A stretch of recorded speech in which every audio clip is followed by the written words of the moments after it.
রাজা মশাই, আমাদের রাজকন্যা তো দেখতে দেখতে বড় হয়ে গেল, তার বিয়ের ব্যবস্থাও তো করতে হবে। হ্যাঁ, আমি তো মানা করিনি। তোমার কাছে যদি কোনো ছেলেকে আমাদের রাজকন্যার জন্য যোগ্য বলে মনে হয়, তার নাম ঠিকানা বলো, খোঁজ নিয়ে দেখি।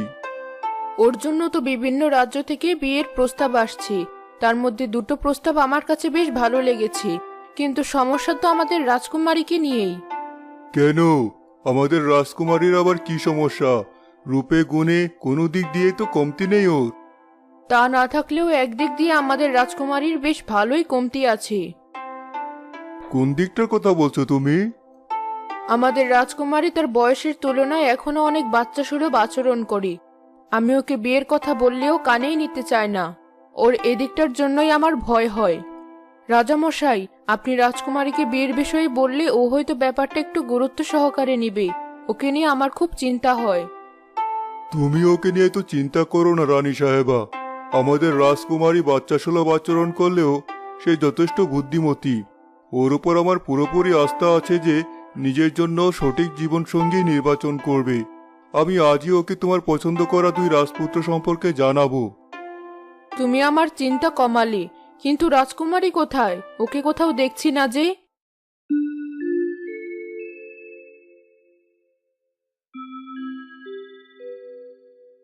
রাজকুমারী তো তার বান্ধবীর সাথে জঙ্গলে গিয়েছেন শিকার করার জন্য। ওর সাথে কি ওর দেহরক্ষীকে নিয়ে গেছে রাজকুমারী?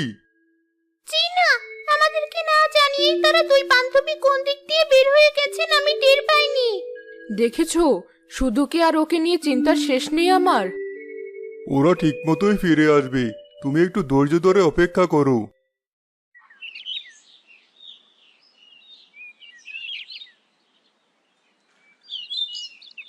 ওই যে ওখানে একটা হরিণ দেখেছি, তুমি এখানেই দাঁড়াও, আমি হরিণটাকে নিশানা করে তীর ছুড়ি। সাবধানে রাজকুমারী। আমাকে আবার সাবধান করার কি হলো? আমি কি আর নতুন নতুন শিকার করছি? তুমি শুধু দেখো হরিণটাকে কিভাবে শিকার করি আমি।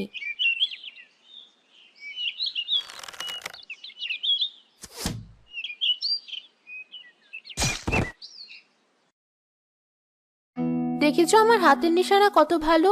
এবার চলো অন্য কোনো প্রাণী খুঁজে শিকার করার জন্য। জি রাজকুমারী, চলুন।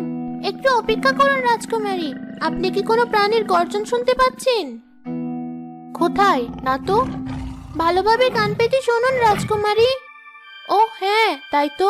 ওই দেখ